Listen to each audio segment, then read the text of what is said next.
একসাথে আমরা যাই, যে দোকানদারে বুঝিয়ে দেয়, যাতে আমরা কলেজের ছাত্র মানে আমাদেরকে যাতে একটু বাকি টাকি দেয় অথবা না দেয় একটু বুঝিয়ে বলতে, এতটুকু আমি বলছি। জি, এখন তো আসলে মনে হচ্ছে যে আসলে ঢাকা কলেজের পোলাপান কেউ এভাবে চাঁদাবাজ বা কোনো বাকি খাওয়া, কারো কাছ থেকে টাকা নিয়ে খাওয়া কেউ আসলে করে না। এভাবে যারা করে তারা আসলে ভুয়া। হ্যাঁ, এভাবে নীলক্ষেত থেকে একটা আইডি কার্ড বানিয়ে নিয়ে তারা এই কাজগুলো করে। আজকে নাইমের গলিতে এসে দেখলাম যে বিভিন্ন দোকানে উনি এইভাবে বাকি খাইতেছিল, অকারেন্স করতেছিল ঢাকা কলেজের নামে। আসলে ঢাকা কলেজের কোনো শিক্ষার্থী, হ্যাঁ, ঢাকা কলেজের কোনো শিক্ষার্থী আদৌ কোনো দোকানে বাকি খায় কি না আমি সন্দেহ। কোনো দোকানে বাকি খায় না কোনো শিক্ষার্থী।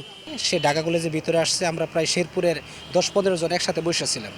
তো এই অবস্থায় আমাদের আয়সা বলতেছে যে বাইরে একটা গন্ডগোল হয়েছে, যে আপনার ঘরে যাওয়া লাগবে। তা আমরা বললাম যে আমাদের কয়েকটা ছোটো ভাই ছিল, একটা জিজ্ঞেস করছে কী সমস্যা কী হয়েছে। সে বলতেছে যে একটা ঝামেলা হয়েছে ঢাকা কলেজের সাথে।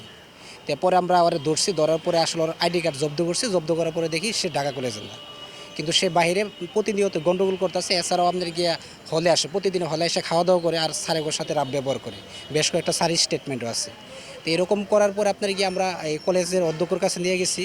নেওয়ার পরে আপনার গিয়া সে যে 2 নাম্বার এটা ধরা পড়ছে। তারপর আমরা প্রশাসনের আপনার গিয়া নিউ মার্কেট থানার যে প্রশাসন, ওনাকে আমরা অবগত করছি। আইডি কার্ড, তার একটা বড় আইডি কার্ড পাওয়া গেছে তার ইয়েতে, পকেটে।